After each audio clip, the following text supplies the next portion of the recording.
कार्यक्रम के पुण्यार्जक हैं श्री पदम जैन, पुष्पा जैन, दीपाली, सत्या, निधि, विपिन, मीरा एवं गोधा परिवार। मैरी गोल्ड 207, मंगलम, आनंदा, जयपुर। श्री सुमेर, विमला, प्रज्ञेश, अनमोल, छाबड़ा, अंजलि, अनुज, प्रेक्षा, पीयूष, अद्विक, कायरा, कासलीवाल, पांडिचेरी। श्री भंवर लाल जी, श्रीपाल जी, कुसुम, अमित, दीपशिखा, सुहानी, याशिका एवं समस्त चूड़ीवाल परिवार। सुजानगढ़ निवासी, गुवाहाटी प्रवासी श्री अनिल जैन, रीना जैन, माता जी संतोष जैन, पुत्री अतिशया जैन, दामाद मोहित जैन, बेटा रिधान जैन, अतिशया आर्ट, चांदी वाले, चांदपुर, जयपुर। श्री भारतवर्षीय दिगंबर जैन संरक्षणी एवं मुनि संघ सेवा समिति के अध्यक्ष श्री सुशील बाकलीवाल जी, अजमेर, राजस्थान के 51वीं शादी की वर्षगांठ के उपलक्ष्य में श्रीमती लीला देवी, सुनील, टीना, अजय, काजल, दीपक, नीलू, नेहल, यशवी एवं समस्त परिवार, अजमेर। बोलिए पंच परमेष्टि भगवान की जय हो। भगवान महावीर स्वामी की जय हो। अहिंसा परमो धर्म की जय हो। परम पूज्य आचार्य गुरुवर श्री विद्यासागर जी महाराज की जय हो। परम पूज्य आचार्य श्री समय सागर जी महाराज की जय हो। परम पूज्य सुंदर सागर जी महाराज की। भावनाओं के क्रम में अस्थिर भावना से हमारी भावनाएं शुरू हुई, दूसरे क्रम में असरण भावना, आज उसी क्रम में संसार भावना। 4 गति 84 लाख योनियों के जन्म स्थान को संसार कहते हैं, जहाँ पर सुख भी है और दुख भी है, अच्छा भी है और बुरा भी है, लाभ भी है और हानि भी है, और जहाँ पर जन्म भी है और मरण भी है। इसका नाम संसार है। जिस संसार में हम रह रहे हैं, इस संसार में सुख कम, दुख ज़्यादा। लगता है हमारे लिए कि सुख है, पर वो सुख नहीं, सुखाभास है। यह जीव जहाँ जाता है उसको वहाँ अच्छा लगता है। आचार्य पूज्यपाद स्वामी इष्टोपदेश में एक श्लोक के माध्यम से कह रहे हैं, यो यत्र निवसन नास्ते सतत्र कुरुते रतिम सा कुरुते रतिम। जहाँ जीव जाता है उसको वहीं अच्छा लगता है। इस संसार की नीति है, जहाँ रहता है वहीं अच्छा लगता। आप लोग किशनगढ़ में रहते हैं, यहाँ अच्छा लगने लगा। किसी को जयपुर में रहना पड़ रहा तो जयपुर में अच्छा लगता, किसी को और कहीं रहना होता वहाँ अच्छा लगता है। ये संसार सागर है। इस संसार सागर से पार होने के लिए धर्म की शरण में आना होगा। रोज वही चर्चा आपके बीच में हो रही है तो आपको कैसा लग रहा कि महाराज को और दूसरा काम नहीं है? कभी संसार के सुख बताते तो कभी दुख बताते, कभी लाभ की बात करते, कभी हानि की बात करते, कभी नुकसान की बात करते, कभी फायदा की बात करते, कभी आने की बात करते, कभी जाने की बात करते। तो है क्या बात करने के लिए? जो है उसी को बताया जा रहा है। जब भी हम इस विराट संसार में दृष्टि दौड़ाते हैं या जहाँ जहाँ तक हमारी नज़र जाती है, आने वाले हर प्राणी के जीवन में दुख दिखाई देता है। संसार में जितने भी प्राणी हैं, किसी न किसी रूप में उसके जीवन में सुख दुख जरूर होता है। हर प्राणी के जीवन में ये नजर आता है। किसी के जीवन में अभाव है तो किसी के जीवन में अल्पता है, किसी के जीवन में गरीबी है तो किसी के जीवन में अमीरी है। ये विषमताएं हमारे जीवन में नहीं, संसार की विषमताएं हैं हमारे जीवन में समा गई हैं। थोड़ा सा लाभ मिलता है हम फूले नहीं समाते हैं, थोड़ी सी प्रतिकूलता आ जाती है, हमसे सहन नहीं होता। जो संसार विषय सुख होता, पता है ना आपको? बोलो जी। जो संसार विषय सुख होता, तीर्थंकर काहे को त्यागे। फिर काहे को सिर्फ साधन करते है? फिर संयम से अनुराग क्यों करते? संसार में ही सुख होता। एक बहुत बड़ी सच्चाई हमारे सामने है कि जिसमें सुख नहीं है उसके पीछे रात दिन हम पागलों की तरह दौड़ लगाते रहते हैं। ओम। सभी अपने अपने मोबाइल के लिए फ्लाइट मोड में डाल दो, घंटी ना बजेगी, डिस्टर्ब होता है, एक होते हैं सभी। इसी का नाम संसार है। कभी राग, कभी द्वेष, कभी घंटी, कभी कुछ, कभी कुछ।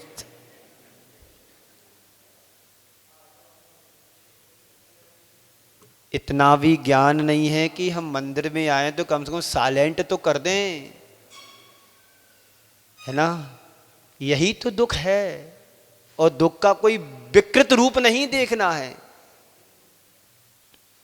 तो कहीं पर संयोग तो कहीं पर वियोग, कहीं पर बीमारी, कहीं पर कुछ, कहीं पर संपत्ति तो कहीं पर विपत्ति, कहीं पर राग तो कहीं पर द्वेष। संत कहते हैं कुछ ना कुछ हमारे साथ, सबके साथ लगा हुआ है। लेकिन इन सबके मध्य मनुष्य जब अपने आप को देखता है तो उसे लगता है कि सबसे ज्यादा दुखी तो मैं ही हूं। क्या? सबसे ज्यादा दुखी मैं ही हूं। मैं आपसे एक सवाल करता हूं, आप अपने आप को महसूस क्या करते हो? सुखी के दुखी? आप अपने आप को क्या महसूस करते हो? अमीर के गरीब, संपन्न या विपन्न? बोलो। गरीबी कहेंगे तो गरीब तो है नहीं, और अमीरी भी कहेंगे तो उतनी अमीरी भी नहीं है कि जितना हम कह सकूं। तो संत कहते हैं सबसे ज्यादा लोग अपने आप को दुखी ही महसूस करते हैं। संसार भावना की यही उपादेयता है। संसार में यदि सुखी होता, सुख होता तो तीर्थंकर भगवान भी त्यागते नहीं। वह भी हमारे जैसे रहते और अच्छे से रहते, क्योंकि उनके जीवन में कोई कमी नहीं थी। सारी सुख सुविधाएं देवों पुनीत हुआ करती थी। हमारे पास तो नकली रत्न है, उनके पास तो असली रत्न बरसते थे और हम तरस रहे। उनके यहां प्रतिदिन करोड़ों की संख्या में रत्न बरसते थे, हम हरस रहे हैं कि तरस रहे हैं। तय तुम्हें करना, अपने अंदर झांक करके देखना कि जो मैंने पाया है वो स्थायी है कि अस्थायी रूप से।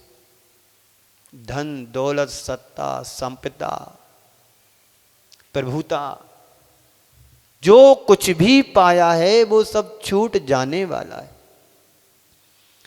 आप नहीं छोड़ेंगे, तुमसे छुड़ा लिया जाएगा। एक बाबूजी थे सूरत में, वो बाबूजी के नाम से फेमस थे, ओम प्रकाश जी बाबूजी। 2015 में हम लोगों का चातुर्मास सूरत में होना था, पूज्य समता सागर जी के साथ में था। बड़ोदरा में गर्मी के टाइम आए निवेदन करने की, महाराज श्री आपका चातुर्मास सूरत में हो, ऐसी हम सभी की भावना है। तो महाराज श्री ने कहा कि हमारे हाथ में कुछ नहीं है, आप आचार्य श्री के पास जाएं, वहाँ से आशीर्वाद लाएंगे और जो उनका आदेश निर्देश होगा वो हम लोग पालन करेंगे। यही व्यवस्था हमारे संघ की है। ठीक है महाराज श्री, आप समाचार लिख दें, हम आचार्य श्री के पास जाएंगे। महाराज श्री ने पत्र लिखा और लेकर के वो गए। जून महीने की बात है। अच्छी तरह से आशीर्वाद लाए। 3 दिन गुरुदेव के चरणों में रहे, आहार दिया, आशीर्वाद लिया और ट्रेन से निकले। बिना 12 में उस समय आचार्य श्री वहां थे। रास्ते में उन्हें अटैक आया और ट्रेन में ही धराशायी हो गए। किसी का कोई भी भरोसा नहीं है। आशीर्वाद लेकर के निकले कि मुनि संघ का चातुर्मास सूरत में होना है। जब उनका समाचार उनके बच्चों को मिला तो लेने के लिए गए। जब तक समय बीत गया था, 12 घंटे हो गए थे। कहते हैं घर पहुंचते पहुंचते उनके हाथ की जो उंगलियां थी वो सूज गई, तो उनकी जो अंगूठियां थी उनको काट करके निकाला। तुम छोड़ करके नहीं जाओगे, तुमसे छुड़ा, ये हकीकत है। तो संसार भावना की यही उपादेयता है कि संसार में कहीं सुख नहीं है। जन्म मरण अरु जरा रोग से सदा दुखी रहता। जन्म का रोग, मरण का रोग और बुढ़ापे का भी रोग, ये 3 महारोग हैं। इन रोग से कोई बच नहीं सकता। सदा यानी हमेशा इन रोगों से व्यक्ति दुखी है। जन्म के समय कितनी पीड़ा होती है ये उसकी माँ ही समझ सकती है कि जन्म देते समय कितनी वेदना होती होगी। चलो जन्म हो गया जैसे तैसे, अब तो और सुविधाएं आ गई। ऑपरेशन के माध्यम से कोई तकलीफ नहीं, थोड़ी सी तकलीफ होगी, बाकी सब अच्छा हो जाएगा। उस दुख से बच जाते हैं। तो मरण का दुख वेदना के साथ मरण होता है, और उसके पहले बुढ़ापा और पैर देता है। क्या करता है? बुढ़ापे के दुख देखो, चलते नहीं बन रहा, बैठते नहीं बन रहा, और बिस्तर पर पलंग पर पड़े हुए हैं और आदि अन्य प्रकार के दुखों को भोग रहे हैं।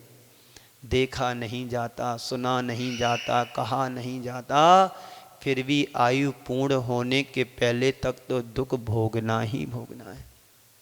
ये दुख है कि नहीं? सबके जीवन में आता है। और कहीं एक्सीडेंट के शिकार बन गए तो और तकलीफ से। क्या तकलीफ होती होगी उस समय जब घटना घटती है। वही जीव समझता है जिसके साथ घटना घटती है।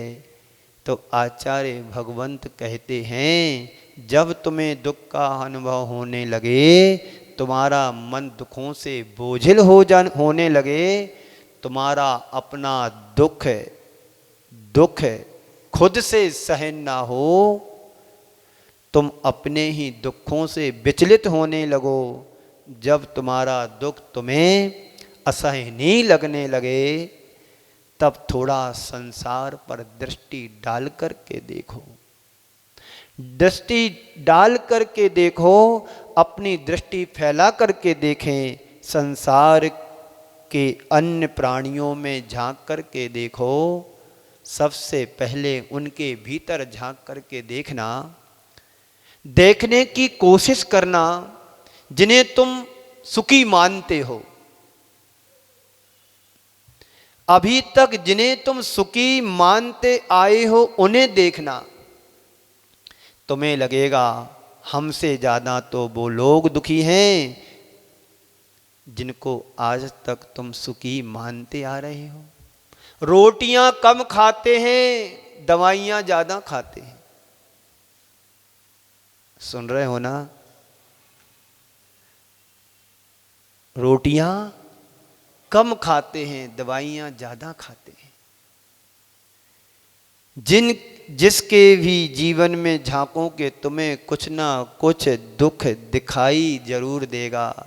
कहा भी है, कोई इष्ट वियोगी विलखे, कोई अनिष्ट संयोगी, कोई दीन दरिद्री विलखे, कोई तन के रोगी। किसी ही घर कलहारी नारी, कै बैरी सम भाई, किसी ही के दुख बाहर देखे, किसी ही और दुचिताई। ये क्या है? संसार के दुख हैं। कोई इष्ट का वियोग होने पर, किसी के जीवन में इष्ट का वियोग होने पर, अपनी प्रिय वस्तु के छिन जाने पर, अपनी प्रिय चीज के अलग हो जाने पर क्या होता है? दुखी होता है। और किसी के जीवन में अनिष्ट का संयोग होता है तो दुखी होता है। किसी कोई दरिद्री है, गरीब है, या किसी के जीवन में रोग आदि व्याधियाँ बीमारियाँ आदि आ जाती हैं तो तब दुखी होता है। किसी ही घर कलहारी नारी, कै सम बैरी भाई। किसी का भाई भाई को नहीं पसंद करता है और किसी की पत्नी कुलच्छन होती है। ये सब क्या है? दुख है। किसी के घर में कम है, किसी के घर में ज़्यादा है, किसी के घर में और कम है। कोई तन दुखी, कोई मन दुखी, कोई धन दुखी, थोड़े थोड़े सब दुखी संसार में। यदि सुखी है तो एकमात्र राम का दास है। कौन है? राम का दास, यानी जो प्रभु की आराधना करता हो, जो प्रभु की भक्ति करता हो, जो प्रभु के गुणगान करता हो, गुणानुवाद करता हो, वही वास्तव में थोड़ा बहुत सुखी है जितने समय भक्ति कर रहा है। उसके बाद तो वही घोड़ा, वही मैदान, वही दुकान, वही ग्राहक, वही घर, वही परिवार। किसी के दुख बाहर, किसी के दुख बाहर दिखाई देते हैं। गरीबी बाहर से दिखाई देती है। कोई संपन्न होने के बाद भी अंदर से दुखी होता है, क्योंकि उसके अनुकूल उसका परिवार नहीं चल रहा है, उसके अनुरूप उनके बच्चे बात नहीं मानते हैं, उनके अनुरूप उनकी पत्नी उनका साथ नहीं देती है। एक सेठ जी थे, बड़े धर्मात्मा थे, और वास्तव में उनकी पत्नी वो सेठ जी ही झेल पाए और कोई नहीं झेल पाता। सेठ जी ने कहा कि आज सर्दी ज़्यादा है, थोड़ा अच्छे से पकौड़ी वगैरह बना लेना। तो पत्नी कहती नहीं बनाऊंगी। पत्नी कहती नहीं बनाऊंगी। देखो महंगाई का जमाना है, थोड़ा थोड़ा बनाया करे, ज़्यादा फिकता है। बोले ज़्यादा बनाऊंगी। देखो मेहमान आ रहे हैं अपने घर में, कभी कभार आते हैं, रोज नहीं आते हैं। थोड़ा नाश्ता मीठा एक दो प्रकार का नहीं, मैं 4 प्रकार का बनाऊंगी। सेठ जी चाहते थे मैं 2 बोलूंगा तो 4 बनाएंगी, 4 बोलूंगा तो 2 बनाएगी। चाहते थे वो। इस तरह से विपरीत व्यवहार वो बर्ताव करती थी। एक दिन शाम का वक्त था, शाम का समय था। सेठ जी शाम का भोजन करके दरवाजे से बाहर निकल रहे थे और ऊपर से वो इंतजार कर रही थी। जैसे ये बाहर से निकले, शाम के दिन भर के बर्तन का धौन उसने उठाया और सेठ जी के ऊपर डाल दिया। सेठ जी ने कुछ कहा नहीं, चुपचाप ऊपर आए और बोलते हैं, हे भगवान। सुन रहे हो ना? ऐसे विचार आना चाहिए। विपरीत बर्ताव होने के बाद भी हमारे तरफ से पॉजिटिव निकलना चाहिए। तो कहते हैं सेठ जी, हे भगवान, अभी तक तू गरजती थी, आज बरस कैसे गई? अभी तक तू गरजती थी, आज बरस कैसे गई? इस एक वाक्य ने उस सेठानी के दिल और दिमाग को बदल दिया। इतनी समता हर व्यक्ति के अंदर आ जाए तो हर घर में स्वर्ग बस जाए। तो कोई इष्ट वियोगी बिलखे कोई अनिष्ट सहयोगी। जो चाहता नहीं है उससे विपरीत उसके जीवन में जुड़ रहा है, जिसको चाहता है वो उससे छूट रहा है। तो यहाँ पाने की चाह में दुखी है एक बचाने की चाह में दुखी है, एक वियोग के कारण दुखी है। संसार में थोड़े थोड़े हर व्यक्ति के जीवन में दुख है, और दुख की पर्याय ही संसार है। संसार के सुख ही दुख के कारण है। आज तुम्हारे पुण्य के उदय से तुम्हें सारी अनुकूलताएं मिली हुई हैं। कब तुम्हारे जीवन में पाप का उदय आ जाए, वो सारा सुख तुम्हारा पल में जा सकता है। चक्रवर्ती जैसा वैभव भी बदल सकता है, पलट सकता है सत्ता। रामचंद्र जी के लिए सिंहासन मिलना था और एक रात में सब खेल हो गया। जहां सुबह एक घोषणा हो चुकी थी कि कल राज्य सिंहासन पर श्री राम बैठेंगे, और सुबह होते ही पासा पलट गया और उन्हें भवन की जगह बन जाने को मजबूर होने पड़ा। एक कर्म का उदय है, किसी महापुरुष क्या किसी को भी नहीं छोड़ता है। साधारण व्यक्ति की बात तो जाने दीजिए, महापुरुषों के जीवन में भी संकट और चुनौतियां जैसी बातें सामने आती हैं। आप और हम तो एक साधारण से व्यक्ति हैं, तो हमारे जीवन में तो सुख दुख तो लगे ही हैं, आएंगे ही आएंगे हैं। तो आचार्य कहते हैं संसार में दृष्टि दौड़ा करके देखो, हर कोई व्यक्ति किसी ना किसी रूप में तुम्हें दुखी नजर आएगा। जरा स्थिरता से देखेंगे तो तुम्हें लगेगा कि उसकी अपेक्षा से तुम में ज्यादा सुखी हूं। एक गांव में एक महात्मा आए। वो संत पहुंचे हुए संत थे। उनके चरणों में एक भक्त पहुंचा और उस भक्त ने कहा कि गुरुदेव मुझे सुखी होने का मंत्र दे दो। हमारे पास है, आप लोगों को चाहिए हो तो दूंगा, अभी नहीं दूंगा। 6 तारीख के बाद जब मैं चला जाऊंगा तब दूंगा।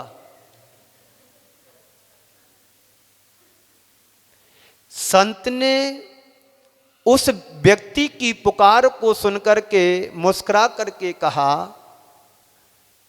कि ठीक है, मैं तुझे सुखी होने का मंत्र जरूर दूंगा, पर मुझे सुखी व्यक्ति का कोट ला करके दे दो। ठंडी का समय था।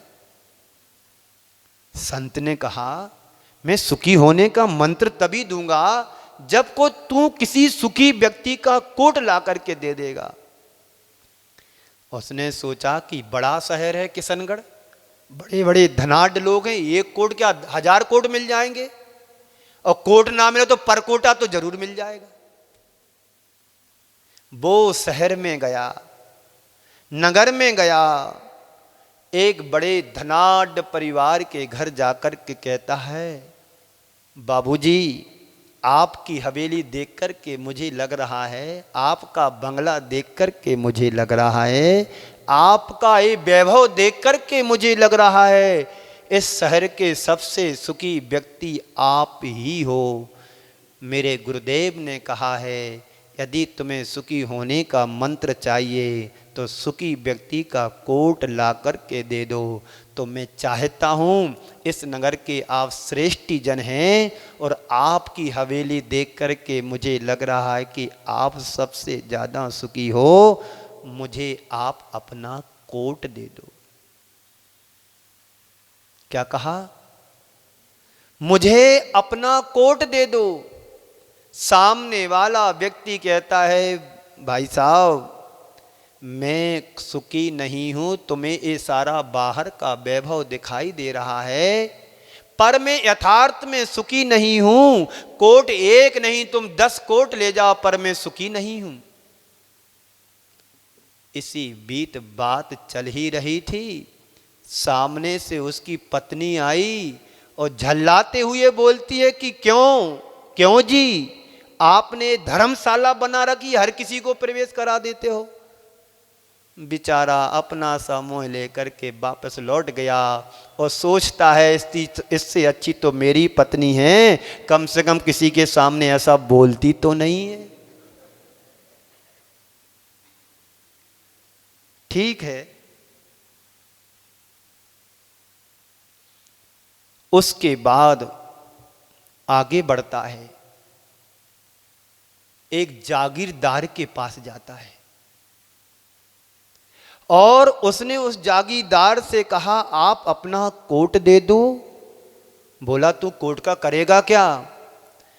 अरे मेरे गुरुदेव आए हैं, उन्होंने कहा कि सुखी होने का मंत्र तभी देंगे जब तुम हमारे लिए सुखी व्यक्ति का कोट ला करके दो। जागीरदार ने कहा कोट तो मैं एक नहीं 4-5 दे दूंगा, पर मैं सुखी नहीं हूं। क्या? मैं तुम्हें सुखी दिखता जरूर हूं पर मैं सुखी नहीं हूं। अरे इतना बड़ा ठाट बाट, इतनी लंबी चौड़ी तुम्हारी खेती जमीन जायदाद, और आप कह रहे हो कि मैं सुखी नहीं हूं। इतना बोलना ही था कि इतनी देर में उसका बेटा शराब के नशे में धुत होकर के आ गया। पिताजी ने पूछा बेटे तू कहां से आ रहा है? तो बेटा शराब के नशे में था। बोलता है पिताजी तुम मेरी लाइफ में इंटरफियर करने वाले कौन होते हो? मैं कहीं से भी आऊं।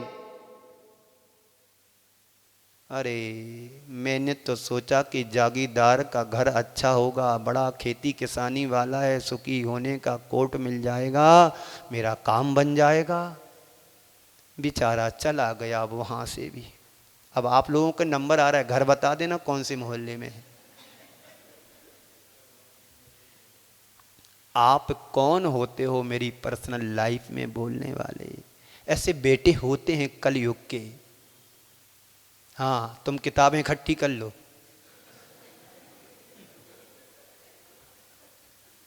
आगंतुक उस व्यक्ति ने सोचा कि अरे इससे अच्छा तो मेरा बेटा है, उसने कभी मेरे से ऊंचे स्वर में बात नहीं की। तीसरी जगह जाता है, एक उद्योगपति के घर में।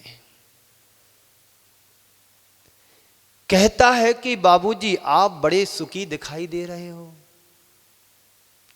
आप अपना कोट मुझे दे दोगे तो मेरा काम बन जाएगा, मैं सुखी हो जाऊंगा। सेठ कहता है भाई मैं सुखी तो नहीं हूं, तुम्हें दिख जरूर रहा है कि मैं सुखी हूं, एक नहीं 2-4 कोट भी ले जा, कोई बात नहीं, बहुत सारे टंगे हैं गैरेज में, बहुत सारे टंगे हैं गैरेज में। क्षमा सागर जी की बात मुझे याद आ रही है, तंगी के दिन थे। तंगी समझते हो ना, कंगी नहीं, तंगी के दिन, गरीबी के दिन थे। ठंडी का समय था, परिवार वाले कुछ बोल रहे हैं कि देखो ठंडी आ गई कोट सिलवा लो, सर्दी आ गई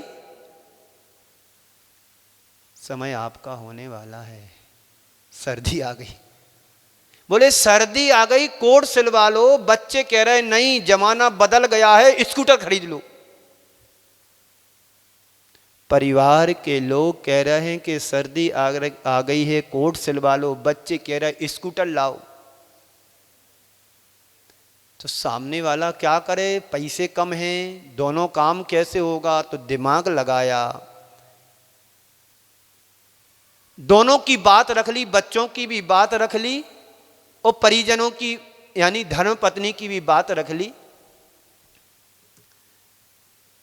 सिलवाया तो कोट है, टांगते गैरेज में है।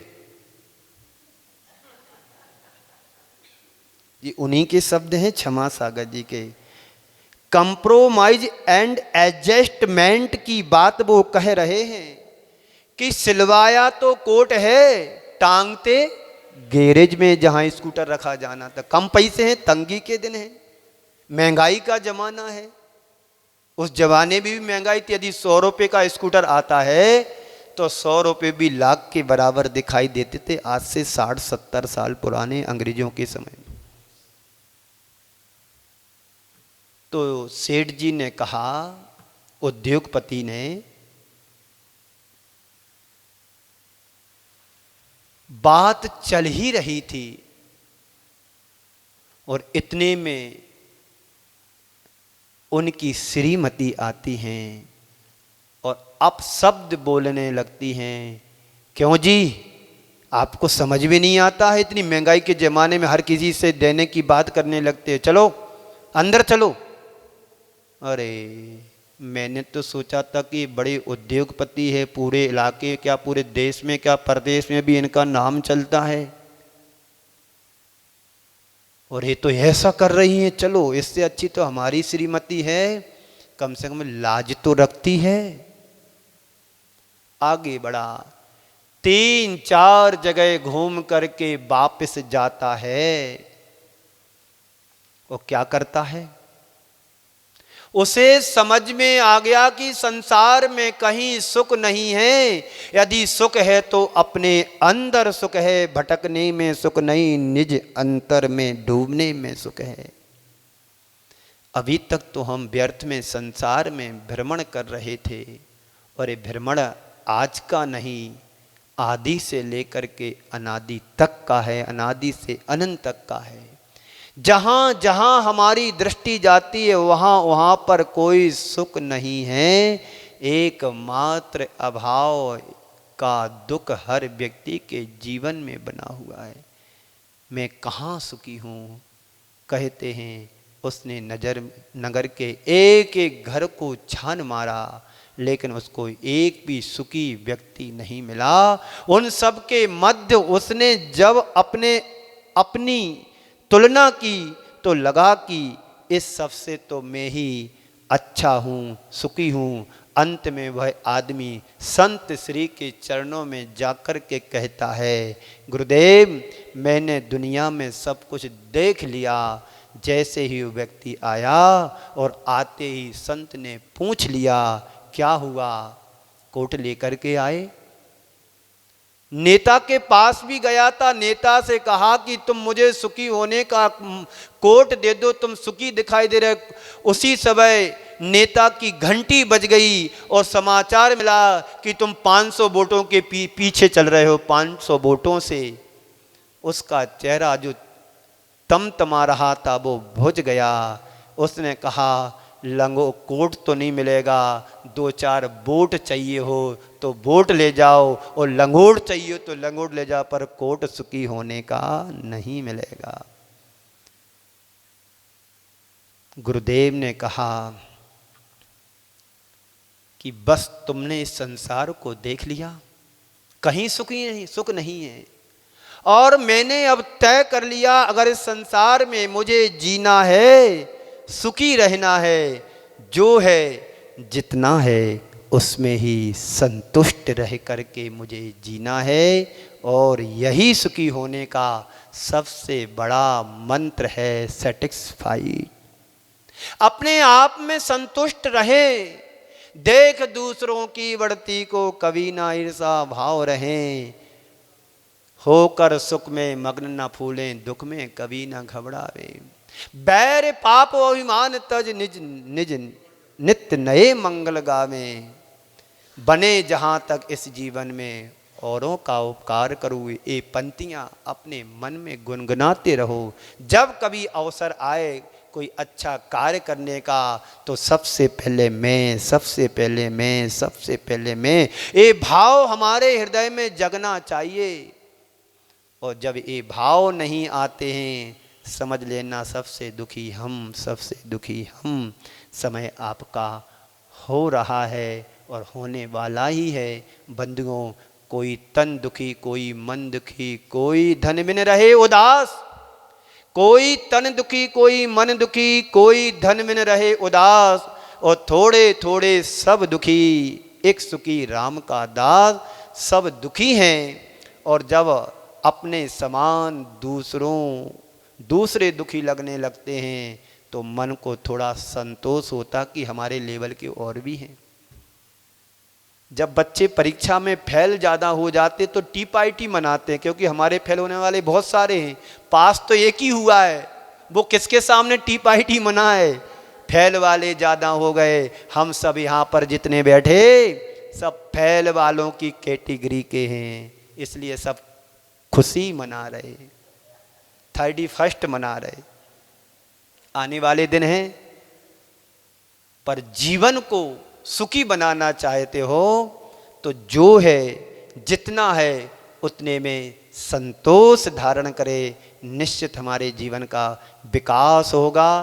तो जन्म मरण अरु जरा रोग से सदा दुखी रहता, द्रव्य क्षेत्र अरु काल भाव भाव परिवर्तन। इस संसार का प्रत्येक प्राणी पंच परावर्तनों में दौड़ लगाता रहता है, और एक एक पंच परावर्तन में, एक एक परिवर्तन में असंख्यात वर्ष लगते हैं, तब वो परिवर्तन पूरा हो पाता है। हमारी यात्रा निगोद पर्याय से हुई है और आज मनुष्य पर्याय तक हम सभी पहुँचे हैं। ये नहीं समझना कि हम मनुष्य बन गए तो सब कुछ पा लिया है। एक पल में हमारा कभी भी विनाश हो सकता है। एक उदाहरण सुना करके मैं अपनी बात को विराम दूं।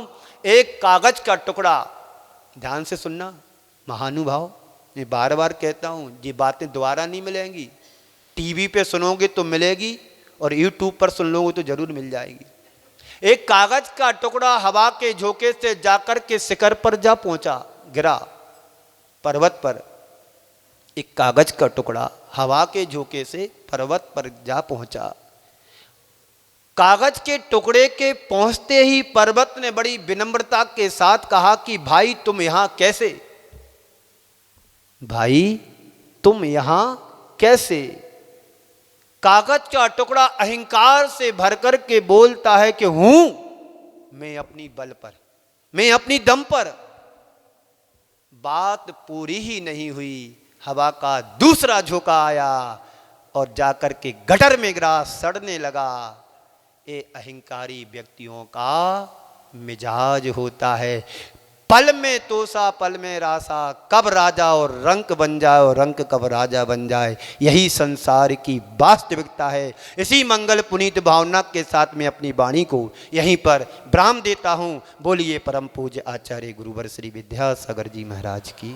इस कार्यक्रम के पुण्यार्जक थे श्री पदम जैन, पुष्पा जैन, दीपाली सत्या, निधि विपिन, मीरा एवं गोधा परिवार, मैरी गोल्ड 207, मंगलम आनंदा जयपुर।